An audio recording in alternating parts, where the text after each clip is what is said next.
ఎందుకన్నా మంచిది నేనే పర్సనల్గా ఆ డబ్బుని మానిటర్ చేస్తాను.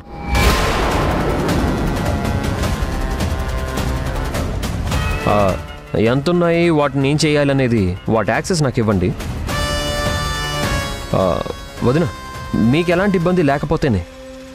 ఇదేంటి అకౌంట్లో అమౌంట్ యష్ మానిటర్ చేస్తానంటున్నాడు. ఆ అకౌంట్లో అమౌంట్ చూపించాలి అంటే ఇప్పుడు ఆ దాచిన డబ్బు మొత్తం నేను కంపెనీ అకౌంట్లో వేసి తీరాలి. అనవసరంగా వచ్చి యష్ని కదిలించి ఇరుక్కుపోయానుగా. నేనెందుకు మానిటర్ చేస్తానన్నానంటే ఇంత జరిగాక కూడా మనం ఎవరిని పడితే వాళ్ళని నమ్మకూడదు వదిన. ఎవరెలాంటి వాళ్ళో మనం కనిపెట్టలేం. మన ముందు మంచిగా ఉంటూ మన వెనకే మనకి తెలియకుండా గోతులు తీస్తారు. అలాంటి దుర్మార్గులు మన చుట్టూనే ఉన్నారు. అందుకే వదిన, ఏదైనా ఉన్నా సరే మనమే దగ్గరుండి చూసుకుంటే బెటర్ కదా అని అడిగాను. మీరే పర్సనల్గా మానిటర్ చేస్తానంటే ప్రాబ్లం ఏముంటుంది చెప్పండి. అయితే రేపు ఒకసారి మన కంపెనీ అకౌంట్స్ని చెక్ చేద్దాం వదిన.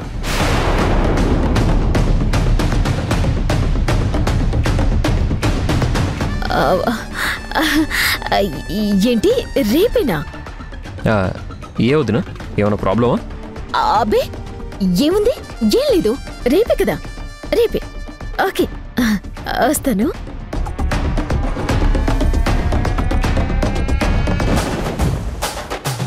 ఇప్పుడిక నువ్వు తప్పించుకోలేవు వదిన.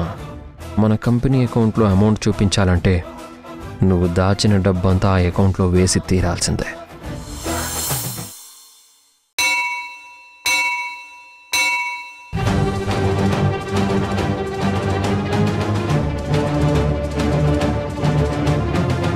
ఇంకా రాలేదేంటి చంద్ర?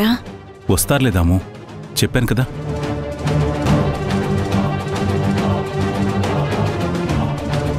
కావ్య అక్కడున్నారు.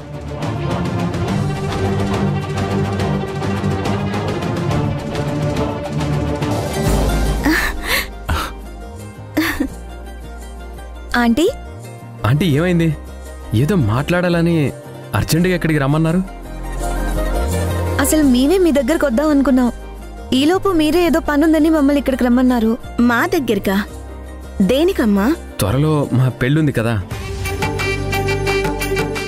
మీకు శుభలాకిద్దామని వచ్చాం.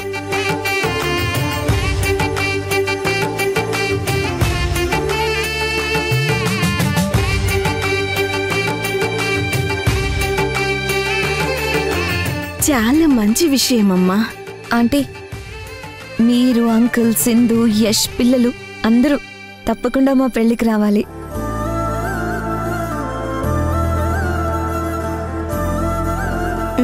అలాగేనమ్మా. Congratulations Siddharth. Thank you uncle. అమ్మ కావ్య, మీకు థ్యాంక్స్ చెప్పాలని ఎన్ని రోజుల నుంచి వెయిట్ చేస్తున్నానో తెలుసా? ఇప్పటికీ ఆ అవకాశం దొరికింది. చాలా థ్యాంక్స్ అమ్మా. నాకు థ్యాంక్స్ దేనికి అంకుల్? మా దాముని జాగ్రత్తగా చూసుకున్నందుకు. మీ వల్లే మా దాముకి సింధు గురించి అసలు నిజమేంటో తెలిసింది కదా, అందుకమ్మా. అంకుల్, సింధు ఎలా ఉంది?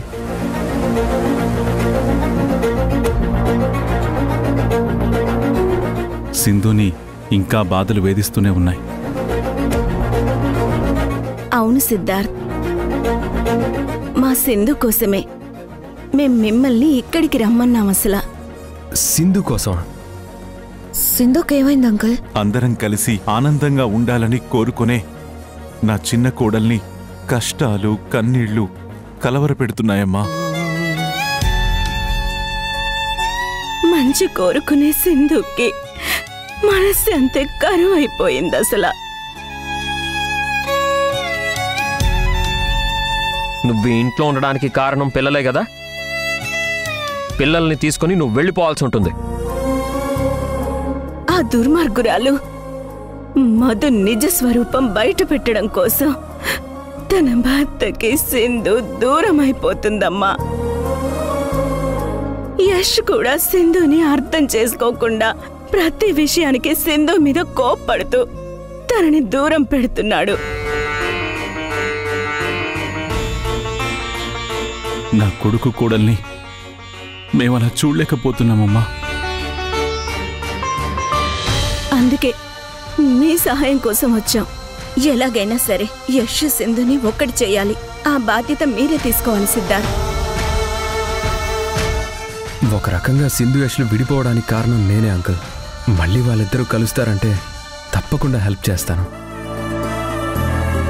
సింధు యష్లని కలపాలన్నదే మా కోరిక కూడా ఆంటీ. కానీ అది ఎలా అనేదే మాకు అర్థం కావడం లేదు. ఇప్పుడు మీరు వచ్చి అదే మాట అంటున్నందుకు నాకు సంతోషంగా ఉంది, కానీ ఎలానో తెలియటం లేదు. చెప్పండి ఆంటీ, సింధు యష్లని కలపడానికి మమ్మల్ని ఏం చేయమంటారు? ముందు సింధు ఏ తప్పు చేయలేదన్న విషయం యష్కి తెలియాలి. అది మీరే చెప్పాలి. నేను చెప్తే యష్ వింటాడా ఆంటీ? కావాలనే నేనేదో కల్పించి చెప్తున్నానని అనుకుంటాడు. అదేదో మీరే చెప్తే. చూడు బాబు, ఎట్టి పరిస్థితుల్లో యష్కి నిజం చెప్పొద్దని సింధు మాతో చెప్పింది. మాట కూడా తీసుకుంది. సింధుకి తెలియకుండా యష్కి నిజం తెలియాలి అని మేమిద్దరం అనుకున్నాం. అందుకే మీ దగ్గరకు వచ్చాం, అంతే. మీరేం చెప్పినా అంతా కల్పితమని యష్ అనుకోవచ్చు, కానీ వాడి మనసు కదిలేలా సింధు గురించి చెప్పి మీరే ఏదో ఒకటి చేయాలి బాబు. చిన్నవాళ్ళైనా మీకు చేతులెత్తి దండం పెడుతున్నాను. అయ్యో ఆంటీ, నా కొడుకు కోడల్ని ఎలాగైనా సరే మీరే కలపాలమ్మా. మీ చేతుల్లోనే ఉంది. అయ్యో ఆంటీ, ఊరుకోండి ఆంటీ, ఊరుకోండి, బాధపడకండి. ఏంటంటే ఇది? ఊరుకోండి, మేము ఉన్నాం కదా, మేము చూసుకుంటాం. అయ్యో బాధపడకండి ఆంటీ, నా వల్ల వేరైన సింధు యష్లని నేనే కలుపుతాను. మీరు ధైర్యంగా ఉండండి. అలాగే.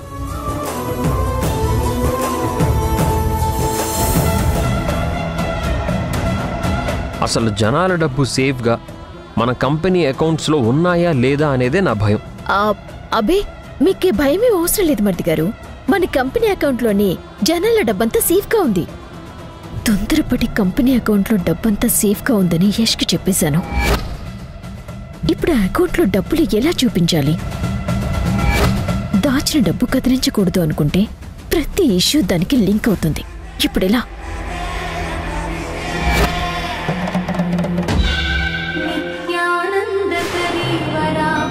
ఏంట సాంగ్ చిరాక? ఎవరు పాడుతున్నారు?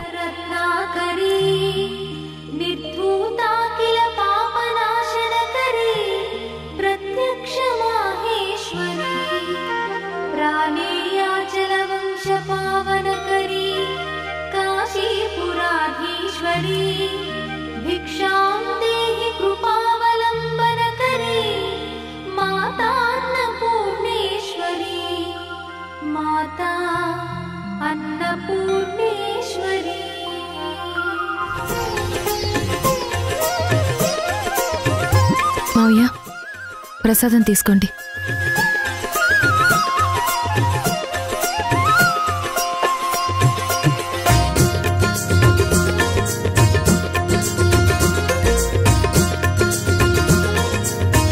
ఏంటమ్మా సింధు, ప్రత్యేకంగా ఈరోజు అమ్మవారి పూజ చేస్తున్నావు? ఏంటి విషయం? నేను చేస్తున్న యుద్ధంలో గెలుపు న్యాయం నా వైపు ఉండాలని ఉపవాసం ఉండి నిష్ఠగా అమ్మవారికి పూజ చేశాను మావయ్య. ఆ తల్లి ఆశీస్సుల కోసం. నువ్వు ఎవరితో ఏ యుద్ధం చేసినా సరే అన్నిట్లో నువ్వే గెలవాలమ్మా. ఆల్ ద బెస్ట్ అమ్మా. థ్యాంక్ యూ పిల్లలు. మంచి జరగాలని కోరుకునే వాళ్ళకి దేవుడు ఎప్పుడూ ఉంటాడమ్మా. ఆ అమ్మవారి దీవెనలతో నువ్వు తప్పకుండా గెలుస్తావు. థ్యాంక్స్ మావయ్య. సరే సరే పిల్లలు, స్కూల్కి టైం అయింది కదా, మీరు త్వరగా రెడీ అయ్యారండి. నేను బయట ఉంటాను. అలాగే తాతయ్య. అమ్మ, మేము స్కూల్కి వెళ్ళొస్తాం. బాయ్. బాయ్ పిల్లలు, జాగ్రత్తగా వెళ్ళిరండి.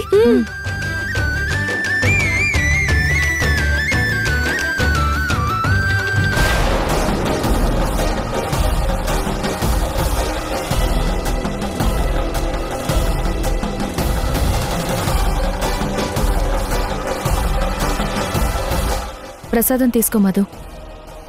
ఏంటి సింధు, నేను ఓడిపోవాలని పూజ చేసి ఆ ప్రసాదం నాకే పెట్టాలని చూస్తున్నావా?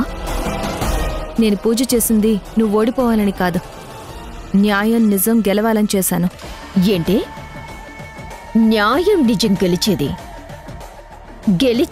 నిలిచేది నేనే.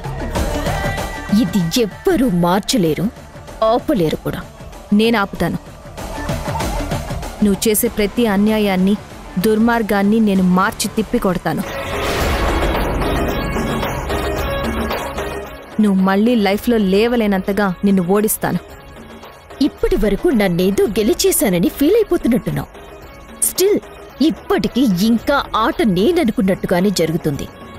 ఇక మీదట కూడా నేననుకున్నట్టే జరిగి తీరుతుంది. అని పగటి కలలు కనకు మధు. నీ కలలు కలలుగానే మిగిలిపోతాయి. నువ్వు వాడే ఆటకు నేను చెక్ పెడతాను. నిన్ను అష్టదిగ్బంధనం చేస్తాను. ఇప్పుడు నేను కిందకు వెళితే మధు కోసం అనవసరంగా సింధుని ఏమైనా అనాల్సి ఉంటుంది. సింధు మధుకి స్ట్రాంగ్ డోసే ఇస్తుంది. ఇవ్వని. నేను కోరుకున్నది దక్కించుకోవటం కోసం ఎంత దూరమైనా వెళ్తాను, ఏం చేయటానికైనా వెనకాడను. నువ్వు నన్ను అష్టదిగ్బంధనం చేసే పరిస్థితి వస్తే నిన్ను చంపైనా సరే నేననుకున్నది సాధిస్తాను.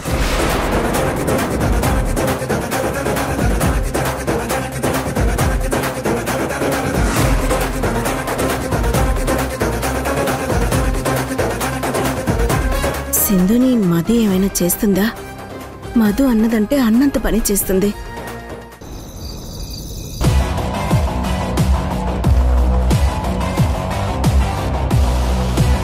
నేను చేస్తున్న యుద్ధంలో గెలుపు న్యాయం నా వైపు ఉండాలని ఉపవాసం ఉండి నిష్ఠగా అమ్మవారికి పూజ చేశాను మావయ్య. నన్ను ఓడించటానికి అమ్మవారికి నిష్ఠతో పూజ చేస్తుందా సింధు? ఇన్ని రోజులు యష్ నాకు రివర్స్ అవ్వకూడదని ఆలోచించే నీ విషయంలో చూసి చూడనట్టుగా సైలెంట్గా ఉన్నాను సింధు. కానీ నువ్వు ఎప్పటికప్పుడు నా అంతం చూడాలని ట్రై చేస్తున్నా. ఇంకా ఓపిక పట్టడం నా వల్ల కాదు. ఈ రాత్రికి సింధు అడ్డు తొలగించుకోవాలి.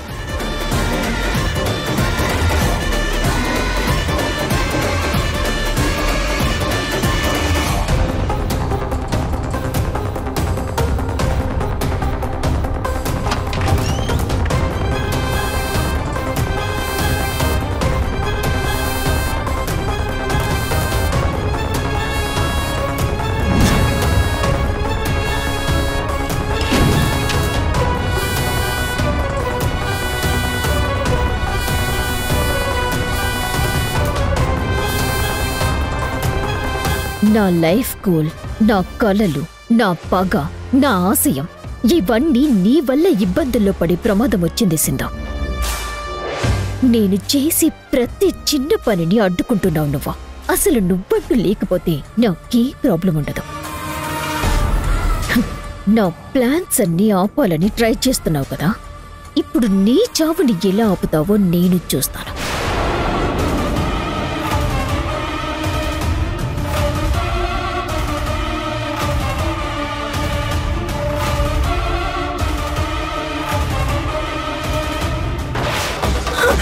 లేదు, అలా జరగటానికి వేయలేదు. లేదు. ఏమైందాము? ఎందుకంత గట్టిగా అరిచావు? సింధు, అమ్మా, సింధు, సింధు, సింధు, దాము, దాము, సింధు, ఆగుదాము, దాము, ఆగుదాము, సింధు. దాము. సింధు, సింధు, సింధు.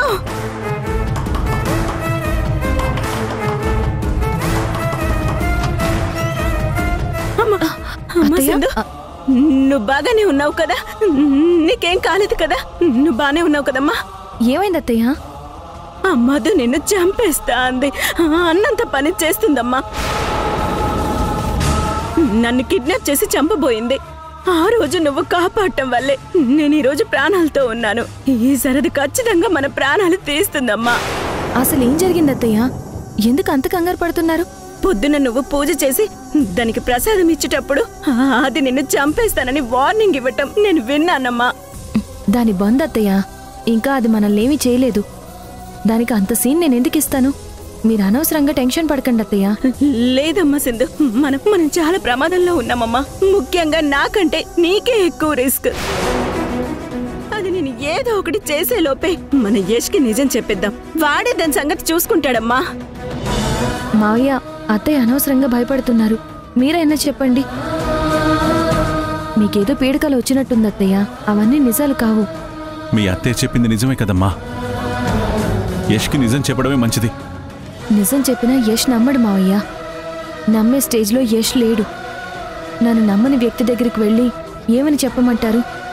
చెప్పండి అత్తయ్య. మొన్నే చూశారు కదా యష్ నన్ను ఎలా తిట్టాడు.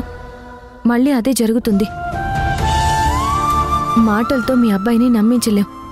ఏదైనా ఆధారాలు ఉంటేనే నమ్ముతాడు. దానికోసమే కదా మనం ఇంత నాటకం ఆడుతుంది. ఇప్పుడు నిజం చెప్పేస్తే ఆ మధు ఏదైనా రివర్స్ అయితే మనం ఇంత చేసి ఏం లాభం ఉండదు. ఇంకొన్ని రోజులు ఓపికగా ఉండండి. మీ బాధని నేను అర్థం చేసుకోగలను. కానీ నేను చెప్పింది కూడా మీరు అర్థం చేసుకోవాలి కదా. ప్లీజ్ అత్తయ్య.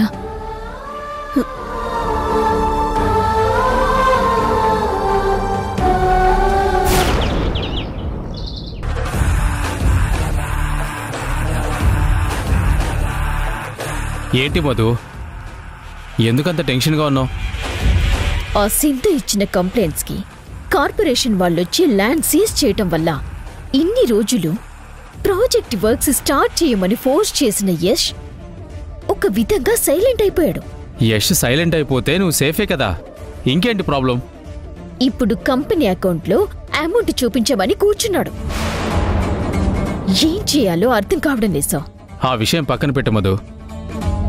ఇంతకీ నువ్వు దాచిన డబ్బు సంగతి ఏంటి? ఆ డబ్బు నువ్వు బయటికి తీస్తే గానీ హవాలా డీల్ స్టార్ట్ చేయలేం. లేదు సార్, ఇప్పుడు ఆ డబ్బు బయటికి తీయడం కుదరదు. హవాలా డీల్ ఎప్పుడుంటే అప్పుడే నేను అరేంజ్ చేస్తాను. మధు, నువ్వెందుకని నన్ను నమ్మడం లేదు? నిన్న ఆ డబ్బు బయటికి తీయమన్న ప్రతిసారి ఇలా ఏదో ఒకటి చెప్పి ఎస్కేప్ అవుతున్నావు. ఆ డబ్బు బయటికి తీస్తే నువ్వు నొక్కేసి ఎక్కడ చేతులు ఎత్తేస్తావో అని భయంతోనే అందుకే ఎస్కేప్ అవుతున్నాను. చచా, అదేం లేదు సార్. మిమ్మల్ని నమ్మకపోవటమేం కాదు, దేనికైనా కొంచెం జాగ్రత్తగా ఉండాలి కదా సార్. లాస్ట్ టైం హవాలా డీల్ అప్పుడు ఏం జరిగిందో మీరు చూశారు కదా సార్. మళ్ళీ అలా జరగకూడదని జాగ్రత్తగా ఉంటున్నాను అంతే. మరి ఆ హవాలా పర్సన్కి ఏం చెప్పమంటావు? డబ్బు చూపిస్తే గానీ డీల్ కొప్పుకోడు. సార్, ఇప్పుడు చూపించమన్నా చూపిస్తాను, నో ప్రాబ్లం. ఒకసారి అతనికి కాల్ చేసి మాట్లాడండి సార్. నువ్వు అనుకుంటేనో నేననుకుంటేనో అది జరగదు మధు. ఆ పర్సన్ అనుకోవాలి, అప్పుడే మనకి టచ్లోకి వస్తాడు. వీలైనంత త్వరగా ఆ డబ్బు హవాలా అయ్యేలా చూడండి సార్. లేదంటే చాలా ప్రాబ్లమ్స్ ఫేస్ చేయాల్సి వస్తుంది. ఇప్పటికే మేనేజ్ చేయలేక చేస్తున్నాను. ఓకే, ఒకసారి వాళ్ళ అసిస్టెంట్తో మాట్లాడి త్వరగా అయ్యేలా ప్రయత్నం చేస్తాను. సార్, మీరు నాకు ఇంకొక హెల్ప్ చేయాలి. చెప్పు మధు, నీకోసం ఎలాంటి హెల్ప్ అయినా చేస్తాను. అదే సార్, యష్ కంపెనీ అకౌంట్లో బ్యాలెన్స్ చూపించమని ఫోర్స్ చేస్తున్నాడని చెప్పాను కదా. అవును. యాక్చువల్గా మా కంపెనీ అకౌంట్లో అసలు డబ్బులే లేవు సార్. యష్కి ఎలా చూపించాలో నాకు అసలు అర్థమే కావడం లేదు. అదేం పెద్ద ప్రాబ్లం కాదు మధు. నాకు తెలిసిన ఒక బ్యాంక్ మేనేజర్ ఉన్నాడు.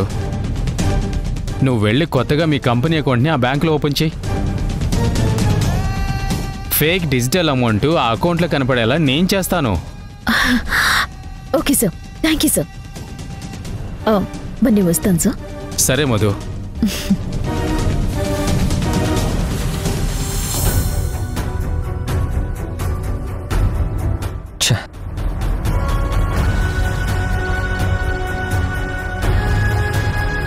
వదిన ఇంకా ఆఫీస్కి రాలేదు.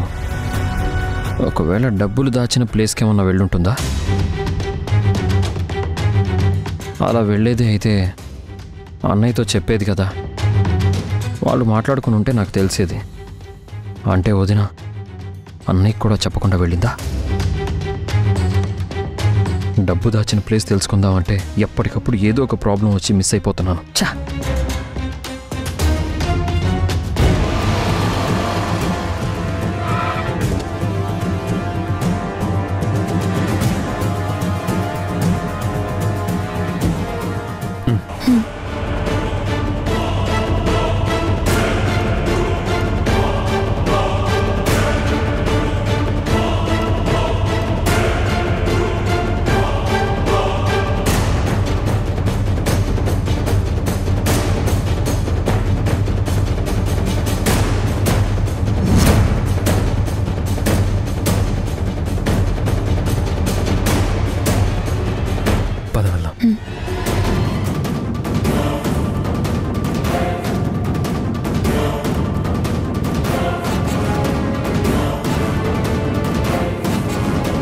యష్,